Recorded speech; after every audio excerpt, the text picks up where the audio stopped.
A paz do Senhor, seja bem-vindo a mais uma aula aqui do EBD em Foco. Eu me chamo Herberson e vou comentar agora a lição número 2, que tem como título Saulo de Tarso, ou Perseguidor. Nós estamos estudando a revista CPAD do quarto trimestre do ano 2021, essa revista maravilhosa que vem comentando sobre a vida do apóstolo Paulo. Na lição número 1, nós falamos aí de alguns aspectos do apóstolo Paulo, mais precisamente sobre o mundo em que ele vivia. Então, o apóstolo Paulo, a gente já comentou que ele nasceu em Tarso, por isso que está aqui Saulo de Tarso. Ele nasceu na cidade ali de Tarso.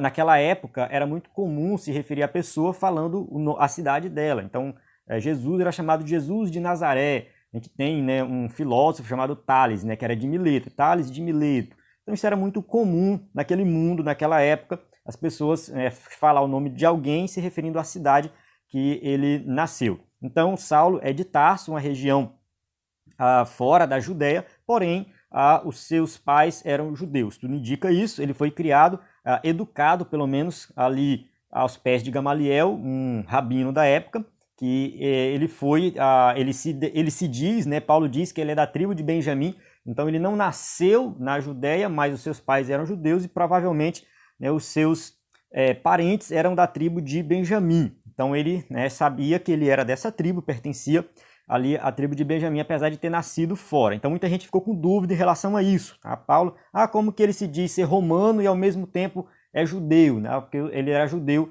né, de nascimento pelo fato de ser dos seus pais, né, descendendo dos seus pais judeus, e era romano de nascimento também por ter nascido na região do Império Romano e tinha direito, né, como sendo um cidadão romano. E, no caso, a gente viu que no seu mundo ali naquela época falava grego, na região, de forma geral, o Império falava grego, na região da Judéia falava aramaico, ele tinha conhecimento de hebraico também. Então a gente viu alguns detalhes da vida de Paulo, alguns detalhes sobre o mundo que ele vivia, a política, da religião da época, e como que isso, ele usou tudo isso a seu favor, né, no caso, para pregar o evangelho. Tá? No caso, ele usou toda a tecnologia, todo o desenvolvimento, toda a cultura da época para pregar o evangelho.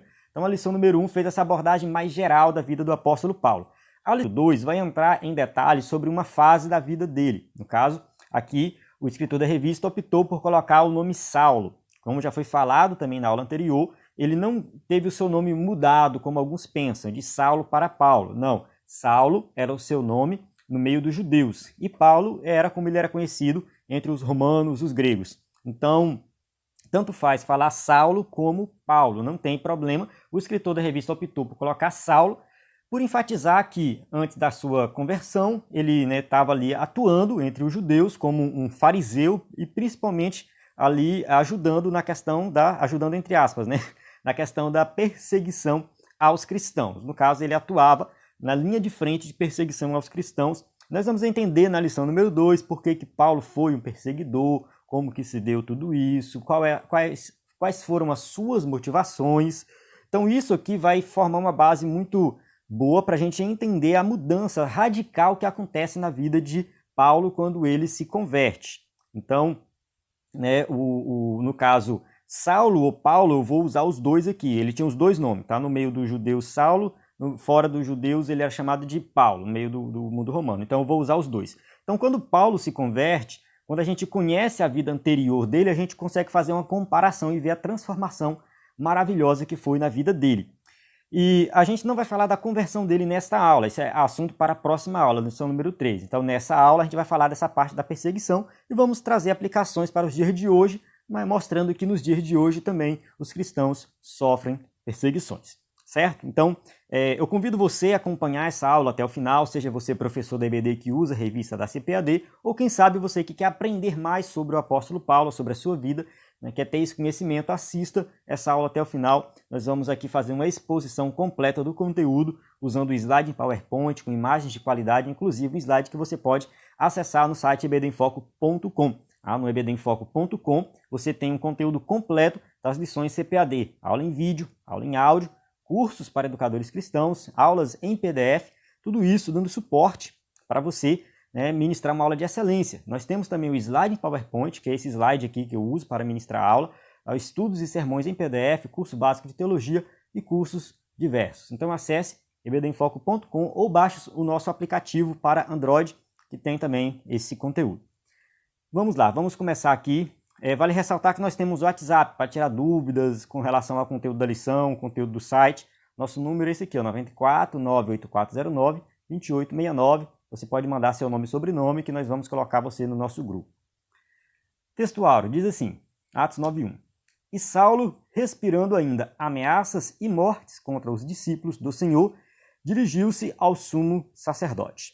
Esse versículo primeiro aqui do capítulo 9 vai apresentar, né, um pouco aí sobre a atitude de Paulo diante do avanço do cristianismo, na pregação de Cristo como sendo o Messias ali prometido. Aí ele, como não concordava com isso, juntamente com a classe sacerdotal e, pode-se dizer assim, os judeus, né, que estavam na liderança da religião judaica, eles não concordaram que Jesus era o Messias e, por esse motivo, eles perseguiram os primeiros convertidos, principalmente os judeus que se convertiam, que reconheciam Jesus como Salvador. Verdade prática. A igreja é uma instituição divina e perdurará na terra até o arrebatamento, pois, do contrário, já teria acabado ao longo da história. Essa verdade prática, ela tem a ver com as perseguições que a igreja tem sofrido, desde a época do apóstolo Paulo, né? Paulo perseguindo, depois ele se converteu, ele se tornou perseguido, né? De perseguidor a perseguido, passando ali naquela época do Império Romano enfim, até chegar nos dias de hoje, a igreja passou por muitas perseguições. Então, se fosse uma instituição humana, já teria acabado, mas é uma instituição divina e ela vai durar até o fim da história, até o arrebatamento. A leitura bíblica em classe se encontra em Atos 8, de 1 a 3, 22, de 4 a 5 e 26, de 9 a 11. São 3 passagens aí que eu recomendo você ler o capítulo completo para entender o que aconteceu, né, em relação a esses detalhes da vida de Paulo. Então são 3 passagens que vão comentar, né, sobre alguns detalhes sobre esse momento da vida de Paulo que ele perseguia os cristãos. Vamos lá, vou avançar para a gente ganhar tempo aqui no vídeo. Aí eu peço, assim, muita gente, você amansou a leitura bíblica. Essa leitura é importante que você faça ela com cuidado. Durante a aula a gente vai citar alguns versículos, tá? A gente vai passar aqui por eles. Então vamos para a nossa introdução, que diz assim. A história da expansão da igreja do livro de Atos mostra um fariseu zeloso, Saulo de Tarso. Tá? Ele tinha prestígio religioso e cultural entre os judeus. Por isso, ele ganhou carta branca das autoridades religiosas para perseguir os seguidores de Jesus e, assim, tornar-se um implacável perseguidor da Igreja de Cristo do primeiro século. Então, Paulo ele recebeu essa autorização dos religiosos, no caso, os principais líderes judeus da época, principalmente os fariseus. Não vou dizer que era somente fariseu, porque tinha também os saduceus, tinha os zelotes, então todos os partidos, né? Todas aquelas subdivisões dos judeus da época, eles também se uniram nessa perseguição contra os cristãos. Naquela época tinha no Império Romano, ele tinha uma política de dominação onde ele permitia uma certa liberdade para as pessoas da região. Então, no caso da Judéia, eles conquistaram a Judéia, a Judéia pertencia ao Império Romano, porém, algumas leis da Judéia continuavam valendo. E eles podiam fazer alguns julgamentos, eles não podiam matar, né, tomar uma decisão de matar alguém sem a autorização do Império Romano. Então tudo passava pelo governador da região, que era o representante do imperador. Então a gente vê no julgamento de Jesus que Jesus, a autorização, né, para matar Jesus veio de Pilatos, tá? Não veio do Sinédrio, né, que era uma instituição judaica, não veio dos fariseus. Os fariseus queriam, o Sinédrio queria, mas quem autorizou a morte de Jesus foram os romanos. Então, eles, no caso, nessa época aqui né, que Paulo começa a perseguir os cristãos, ele usa este artifício, tá, de exercer uma lei que eles tinham, que era assim, tem um judeu que não está na nossa região, mas está em outra região. Nós podemos trazer ele de volta se ele for um criminoso. Então, se ele for um criminoso, nós podemos, no caso, a autoridade romana da época permitiam eles fazerem isso. Por isso que Paulo estava indo para Damasco para trazer os crentes de lá para Jerusalém. Então, Damasco ficava a 230 quilômetros de distância de Jerusalém, então era uma viagem longa, mas ele tinha autorização para fazer isso, né? Era como se fosse uma carta de extradição, ou seja, traz de volta aquele criminoso. E qual era o crime? Está seguindo Jesus Cristo. Então, Paulo ele recebeu isso essa carta branca, né, entre aspas, aí, né, ou seja, essa autorização dessas autoridades religiosas para perseguir os cristãos. Então vamos para o tópico 1. Tá? O tópico 1 diz assim: Saulo de Tarso, o perseguidor implacável. 1.1. Saulo se descreve como blasfemo e perseguidor e opressor. 1 Timóteo 1,13. Como fariseu fanático, né, Saulo tinha a convicção de que seu papel era destruir a fé cristã, matando e prendendo os seguidores de Jesus. Então ele seguia ali a seita dos fariseus. No caso, era uma subdivisão, né? Os judeus eles poderiam ser o judeu fariseu, ser um herodiano, um zelote, ou um saduceu, enfim, ele se encaixava em um desses grupos. Uma das características dos fariseus é que os fariseus eles eram nacionalistas, eles se orgulhavam de ser judeus, eles eram contrários à mistura da cultura judaica com a cultura de outros povos.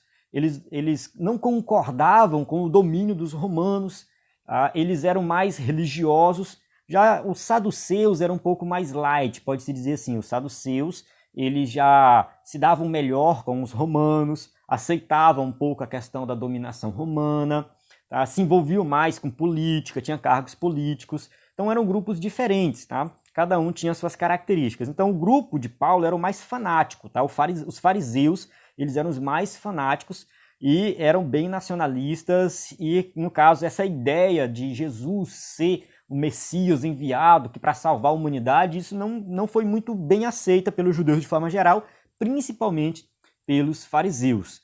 Então sua postura arrogante o fazia ser truculento, usando grande violência contra pessoas simples, homens e mulheres sem qualquer compaixão. Então Saulo, né, ele foi esse fariseu que exerceu a força, ele exerceu a violência, né, sem qualquer compaixão, com a intenção de fazer com que as pessoas desistissem de Jesus Cristo, negassem a Cristo.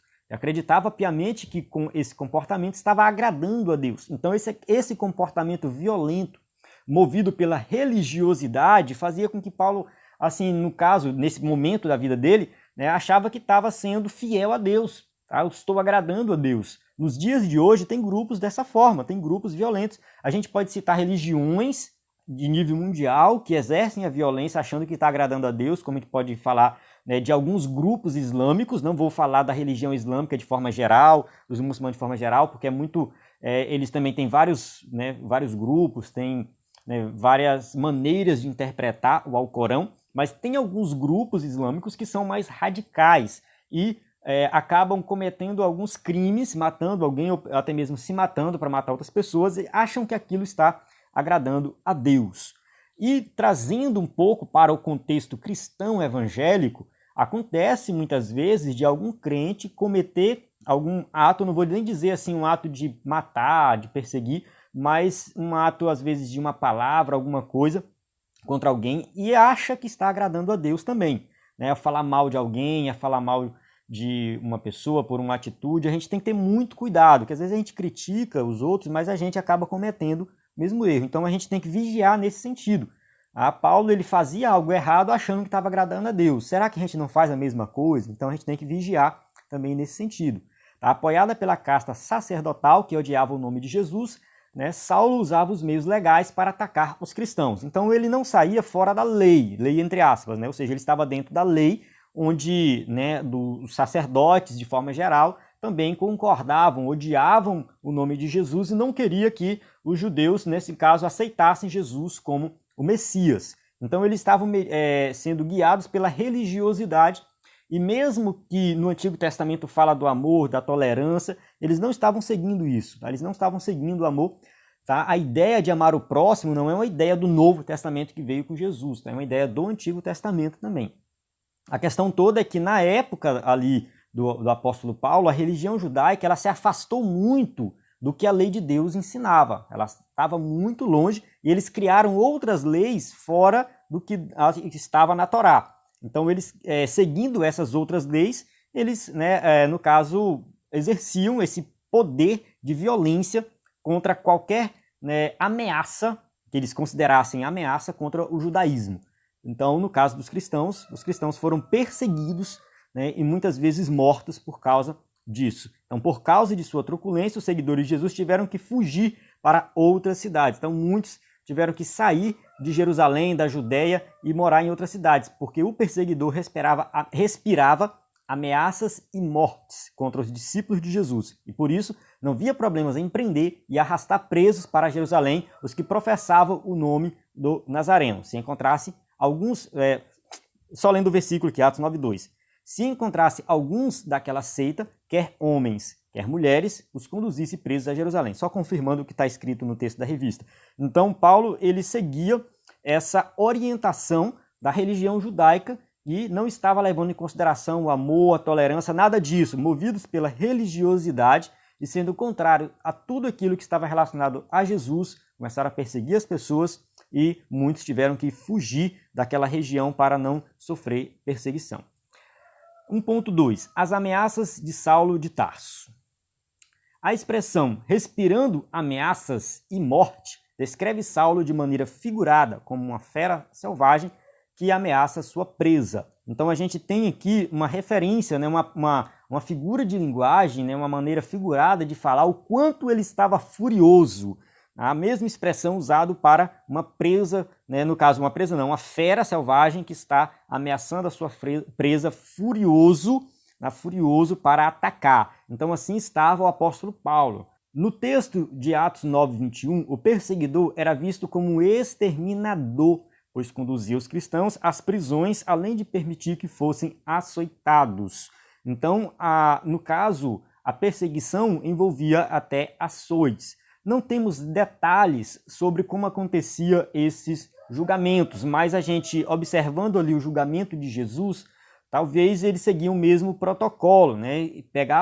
No caso, tinha autorização dos romanos para que os crentes fossem açoitados. Porque assim, os romanos poderiam até falar, isso não tem nada a ver, a gente não tem nada a ver com isso, mas é uma lei deles, então a gente vai, né, fazer o que eles querem. Então Jesus foi açoitado não porque os romanos acharam que Jesus merecia isso, mas porque eles autorizaram devido à lei judaica. Tá? Não, se a lei deles está permitindo, então vamos açoitar Jesus. Então os crentes passavam por açoites da mesma forma, né, ali que Jesus passou, tá? Porque eles, né, no caso, estavam seguindo Cristo, simplesmente por isso. Tá? Então, ele não poupava ninguém que seguisse a doutrina de Cristo. Tá? Qualquer um que seguisse Cristo poderia sofrer perseguição. Tópico 1.3. Por que Saulo perseguia os cristãos? Os motivos que levaram Saulo a se tornar um perseguidor inclemente contra os seguidores de Cristo eram o zelo destrutivo pela Torá e o suposto fato religioso de que Jesus talvez fosse um blasfemo. Então, aqui estava, né, no caso ali estava Saulo, perseguidor, e o motivo, tá, o que motivava ele é que ele queria ser, né, zeloso à lei de Deus. Só que esse zelo, no caso a lei de Deus, era apenas algo externo, uma religiosidade externa, que muitas vezes Jesus ali acusou os fariseus de apresentarem esse tipo de religiosidade. Então, a religiosidade levada ao extremo de forma cega, ela pode fazer com que o ser humano cometa várias barbáries. Tá? Isso vale também para os cristãos. A gente fala do apóstolo Paulo, mas um cristão que vive na religiosidade, que não está olhando para Cristo, tá? Ele nem pode ser chamado de cristão. Ele pode até ir na igreja, ele pode falar o nome de Cristo, ele pode falar o que quiser, adorar, mas se ele estiver sendo motivado pela religiosidade, muitas vezes ele pode expressar atitudes de ódio e dizer que aquilo é vontade de Deus. Então, o problema de Paulo, né, não é que ele era um judeu fervoroso, mas é porque ele estava sendo motivado pela religiosidade. A religiosidade na vida de Paulo estava sendo muito superior ao seu entendimento de quem era o Deus do Antigo Testamento. Então, motivado por isso. Jesus criticou os fariseus por isso e Paulo estava dentro desse grupo. Tá? Paulo era fariseu. E, né, olha só o que aconteceu. Tá? Na prática, isso, né, resultou em a perseguição religiosa contra as pessoas que seguiam Jesus, porque eles diziam que Jesus era um blasfemo. Para Saulo, o anúncio de que um crucificado pudesse ser o Messias prometido pelos profetas do Antigo Testamento era um escândalo. Ele entendia isso como escândalo porque, no caso, na Bíblia diz isso. Tá? Ora, quem fosse suspenso no madeiro, uma cruz no caso, de acordo com a lei, estava sob maldição divina. O que diz Deuteronômio 21, 22 e 23, tá? Capítulo 21, versículos 22 e 23. Quando, porém, em alguém houver pecado digno de juízo de morte, e haja de morrer, e o pendurares no madeiro, o seu cadáver não permanecerá no madeiro, mas certamente o enterrarás no mesmo dia, porquanto o pendurado é maldito de Deus. Assim não contaminarás a sua terra, que o Senhor teu Deus te dá em herança. Então, a orientação divina no Antigo Testamento é que se alguém, por algum motivo, né, fosse morto e pendurado no madeiro, talvez para deixar o exemplo, não necessariamente morte de cruz, tá? Acontecia muito naquela época, nos tempos antigos, mas a pessoa morria ou era, no caso, era penalizada com a morte, e para dar exemplo para os outros, era pendurado no madeiro. Isso era só um momento, depois tirava, e quem era pendurado no madeiro era considerado o quê? Maldito de Deus. Então, ali está aquele que, né, é colocado como o salvador da humanidade, o Filho de Deus, pendurado no madeiro. De acordo com a lei, ele é um maldito. E por isso, né, nosso Senhor não passa de um blasfemo para Paulo. Então, Paulo olhava no caso, para Saulo, né, tá aqui. Gente, mais uma vez, tá? Às vezes está escrito Saulo, eu leio Paulo, mas tanto faz. Eu não tem problema nenhum. Então, ele considerava Jesus um blasfemo diante dos ensinos de Jesus e também pelo fato de Jesus ter sido pregado numa cruz. Mais tarde, por ocasião de sua conversão, ele descobre que Cristo assumiu a maldição da lei e por isso nos livrou dessa maldição. Olha só o que ele diz em Gálatas 3:13. Cristo nos resgatou da maldição da lei, fazendo-se maldição por nós, porque está escrito, maldito todo aquele que for pendurado no madeiro. Então ele cita Deuteronômio justamente para explicar a redenção. Ele fala assim, olha, nós somos malditos, porque nós somos pecadores. Nós quebramos a lei de Deus e somos malditos diante de Deus. Essa maldição foi quebrada. No caso, Cristo nos resgatou dessa maldição, porque ele fez-se maldição no nosso lugar. Ele se colocou no nosso lugar. Então, Paulo pega ali uma aplicação da redenção de Jesus Cristo através daquilo que ele considerava antes, né, um problema. Mas depois que ele se converteu, ele falou, não, foi bom que isso aconteceu, porque ele se tornou maldito no nosso lugar. Ele recebeu no nosso lugar aquilo que nós deveríamos receber. A ira divina que ia cair sobre nós, cai sobre ele. Então, todo aquele que nele crê não será condenado. Então, esse era o raciocínio da teologia paulina. Ele entende que o fato de Jesus ter sido pregado na cruz do Calvário, né, foi o que nos livrou da maldição da lei e da condenação. A maldição da lei é a condenação, tá? Nos livrou da condenação porque ele recebeu a condenação no nosso lugar. Vamos para o tópico 2. A perseguição contra a igreja de Cristo. 2.1. Contra os seguidores de Jesus. A perseguição de Saulo contra Jesus era uma perseguição contra a igreja, o corpo de Cristo, uma instituição divina. Então, ele perseguia, no caso, tudo que estava relacionado a Cristo, né? Ao passo que ele, né, respirava ameaças e morte, né, contra os perseguidores de Cristo. Sua intenção era acabar de vez com a igreja. Então, a gente entende que a igreja ela foi inaugurada no Pentecoste, tem um entendimento diferente, mas o entendimento da Assembleia de Deus, que é um entendimento mais dispensacionalista, que faz uma distinção entre igreja e Israel, a gente entende que a igreja começou no Pentecostes e, a partir dali, esse novo grupo, tá? No caso, é o grupo dos filhos de Deus. Tá? Quem crê em Jesus como Salvador pertence à igreja, faz parte, né, da família de Deus. E Paulo queria acabar com isso. Tá? Ele queria acabar com a igreja. Tá? E ao atacá-la, Saulo atingiu as pessoas que representavam Cristo, dentre as quais havia um homem arguto, defensor do nome de Jesus e cheio do Espírito Santo, cujo nome era Estevão. Então, nesse momento de perseguição, tem ali um diácono, alguém escolhido por Deus para trabalhar na obra, e era um grande pregador, defensor do nome de Jesus. Estevão, ele foi o primeiro Marte. Tá? Vamos falar um pouco dele, né? Saulo de Tarso e Estevão. Se, por um lado, Saulo era um erudito, que chamava atenção devido à sua cultura judaica, greco-romana e autoridade na Torá, como a gente estudou na aula anterior, né? Paulo tinha conhecimento da lei de Deus, conhecimento da cultura, da filosofia da época, de vários idiomas, Por outro lado, a gente tem Estevão, né, erudito do judaísmo, com uma grande capacidade do Espírito Santo para confrontar ideias contrárias aos ensinos de Jesus. No caso, Estevão, ele tinha um grande conhecimento da religião judaica, ele era um judeu fiel, ele conhecia toda a estrutura, todas as promessas do Antigo Testamento, ele faz uma exposição.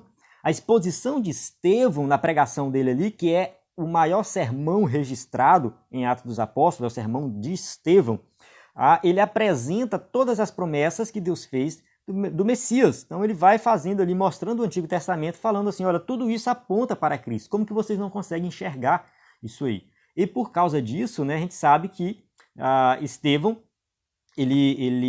no caso, as pessoas não se convenceram, tá? Ele se tornou um Marte. O primeiro Marte da igreja era um homem cheio do Espírito Santo, conhecedor profundo da história de seu povo e da teologia judaica. Mas o diferencial na vida de Estevão era o quê? Que ele era cheio do Espírito Santo. Esse é o diferencial. Ele conhecia toda a Torá, conhecia toda a lei de Deus, conhecia tudo, todas as histórias do Antigo Testamento. Mas o diferencial é que ele era cheio do Espírito Santo. Por isso, quando apontava para Jesus Cristo como clímax da revelação redentora para o mundo, o fazia com autoridade. Então, tudo que ele apresentou, toda a história do Antigo Testamento, ele fala, isso é a história da redenção, que chega no clímax, que é Cristo.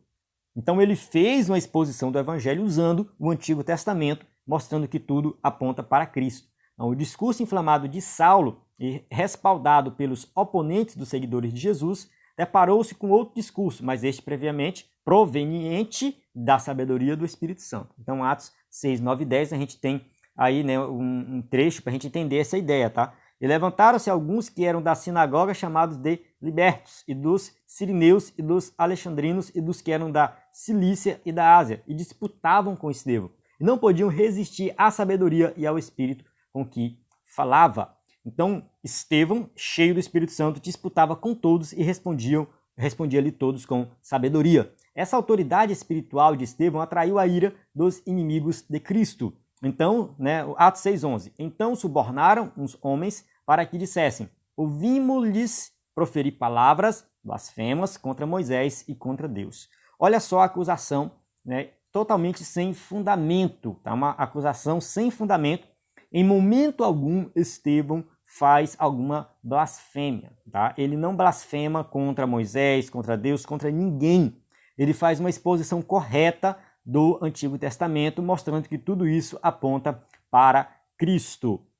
Então Estevão, ele prega o evangelho para um grupo de pessoas. Esse grupo de pessoas, em vez de se converter, faz o quê? Mata ele. Estevão é um grande exemplo de pregador. E muitas vezes a gente prega hoje, ninguém se converte, a gente fica, meu Deus, ninguém se converteu. Irmãos, olha só Estevão, né? Olha para o exemplo dele. Ele não estava muito preocupado se alguém ia se converter ou não. Ele estava preocupado em expor a palavra, expor o evangelho e ponto final. Essa era a preocupação de Estevão. E olha só, às vezes a gente reclama porque ninguém se converteu. No caso de Estevão, além de ninguém se converter, o que o povo fez? Matou ele. Matou ele. Então, por isso, em pleno consentimento de Paulo, né, no caso Atos 8.1, e também Saulo consentiu na morte dele. E fez-se naquele dia uma grande perseguição contra a igreja que estava em Jerusalém. E todos foram dispersos pelas terras da Judéia, da Samaria, exceto os apóstolos. Então os crentes ficaram desesperados com a morte de Estevão. E Paulo estava lá do lado. Paulo consentiu com isso. Eles o apedrejaram até a morte. Atos 7:59 e 60 diz isso, né? E apedrejaram Estevão, que em invocação dizia, Senhor Jesus, recebe o meu espírito. E pondo-se de joelhos, clamou com grande voz, Senhor, não lhes impute este pecado. E tendo dito isso, adormeceu. Então aqui a gente vê alguém que é fiel a Jesus, mesmo diante da perseguição, mesmo sendo apedrejado, que era uma morte cruel, ele ainda fala para que aquelas pessoas sejam perdoadas, ou seja, esse pecado não seja válido, porque eles não sabem o que estão fazendo. Tá? Ele clama a Deus e cheio do Espírito Santo. Cheio do Espírito Santo, ali Estevão é apedrejado. Então, mas se por um lado eles mataram Estevão, por outro lado, potencializaram a mensagem do primeiro mártir da igreja. Então essa mensagem não acabou, essa mensagem, na verdade, ela ficou mais forte, mais poderosa.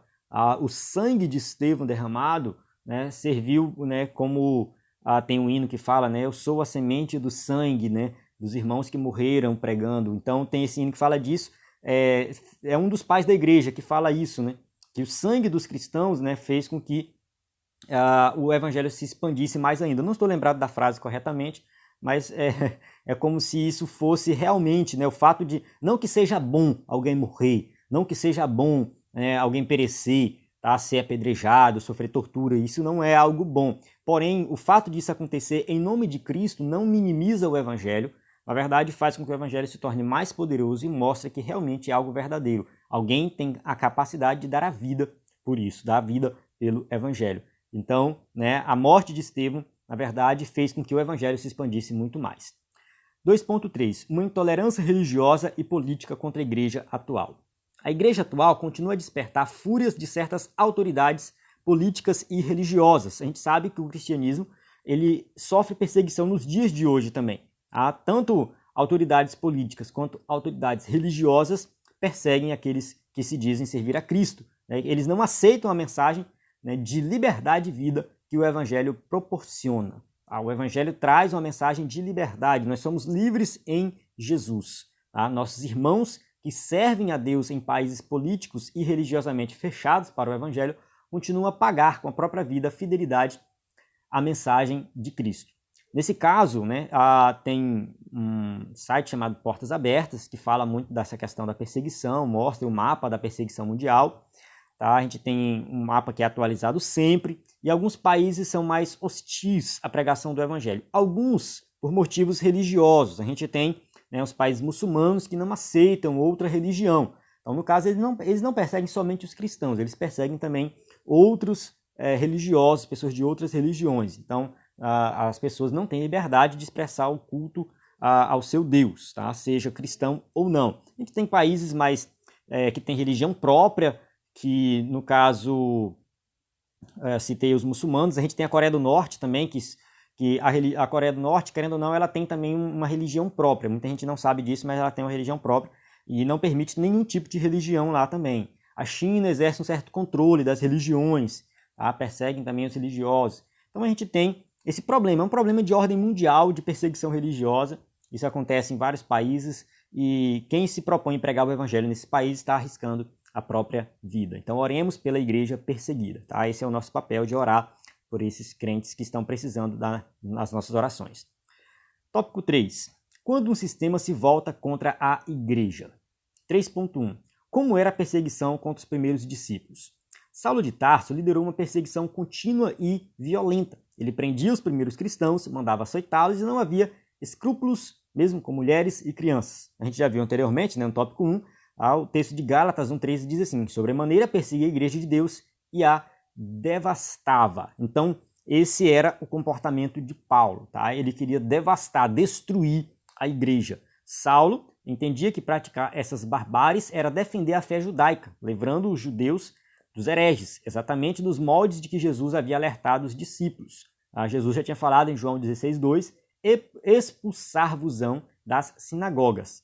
Vem mesmo a hora em que qualquer que vos matar cuidará fazer um serviço de Deus. Então, aqueles que estão matando os cristãos, na mente deles estão fazendo algo para Deus, um serviço para Deus. Então, isso aqui é a religiosidade cega que faz com que a pessoa aja dessa forma. E como eu falei anteriormente, reforço aqui, a religiosidade é um perigo que está também entre os cristãos, entre os crentes. Há muitos crentes vivendo uma religiosidade cega, acabam cometendo muitos atos, pode-se dizer assim, talvez não chega a matar alguém, mas chega a falar uma palavra de ofensa, ofender alguém, achando que está agradando a Deus e não está.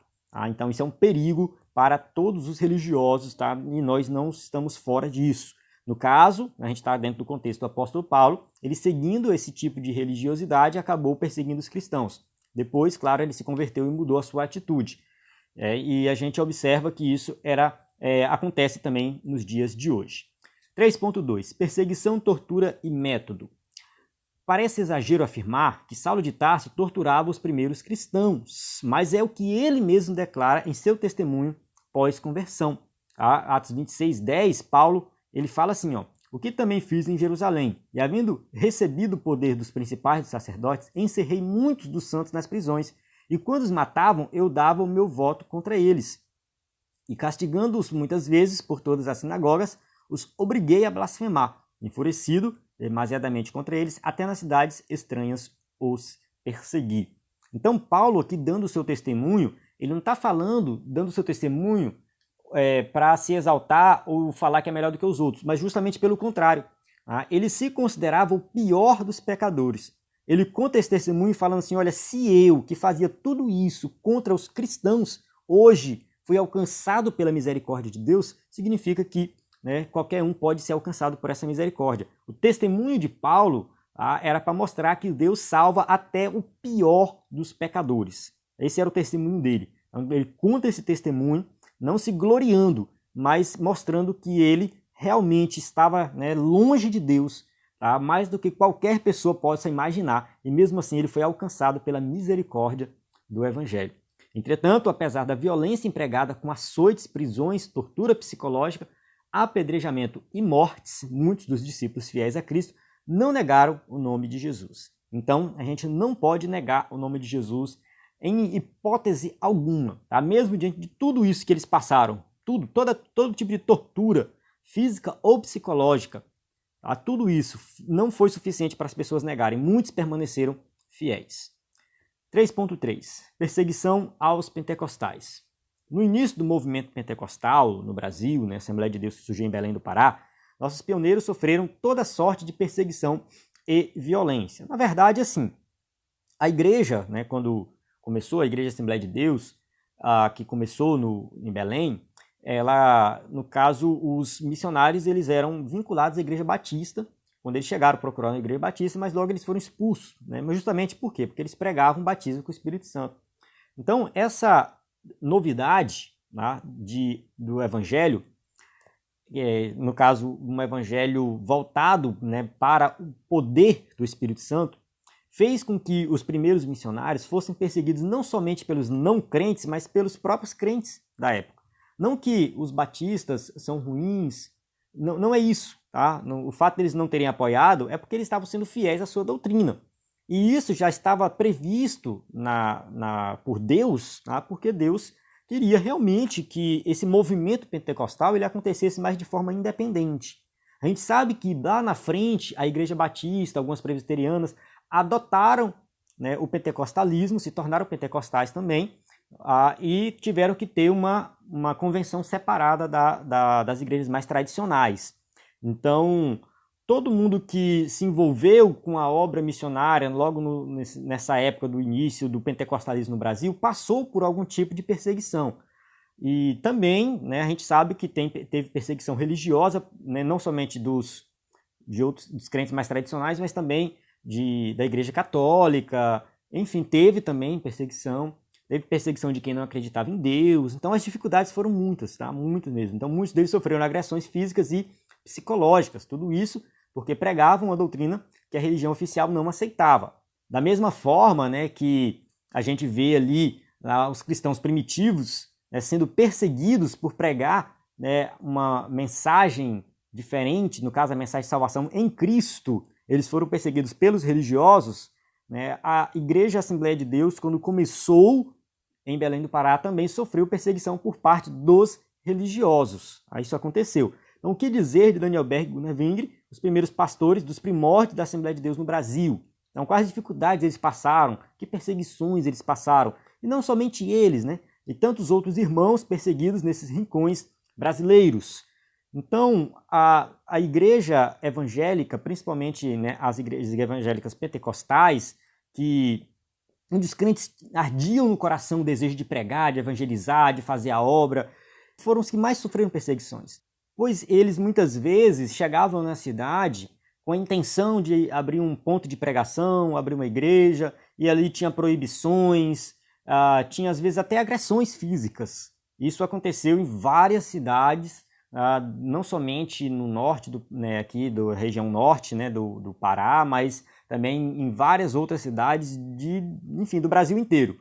Isso foi algo realmente muito comum. Então, a Igreja Assembleia de Deus, uma igreja que, né, cresceu, desenvolveu e atingiu aí esse número expressivo, mas não foi algo por acaso, foi debaixo de muita oração, de muita persistência, porque as perseguições foram muito grandes.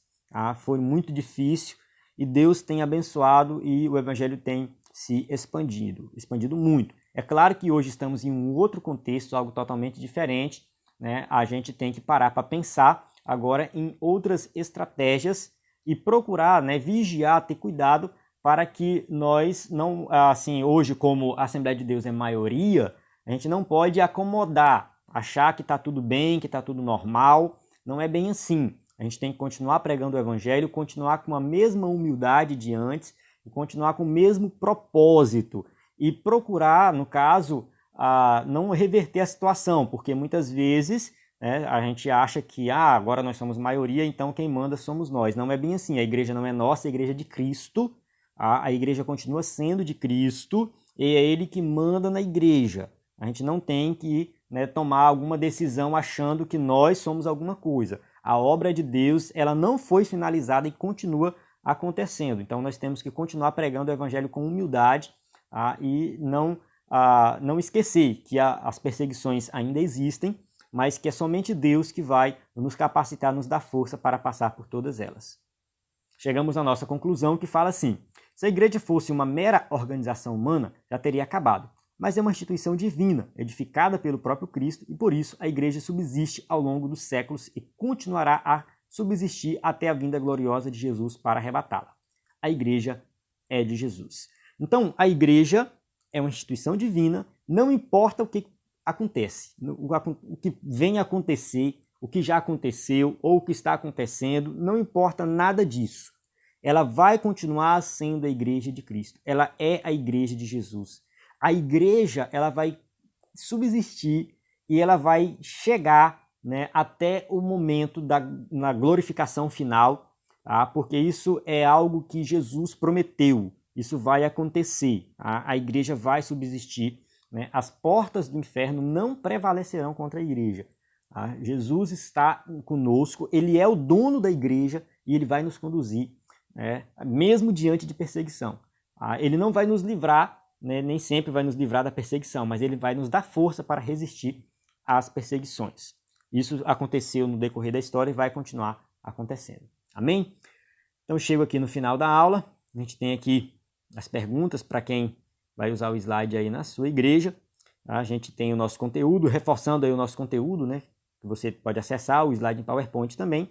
Então, mais uma vez, o nosso WhatsApp, 94 98409 2869. Então, salva o número, manda mensagem para nós. Estamos aqui à sua disposição.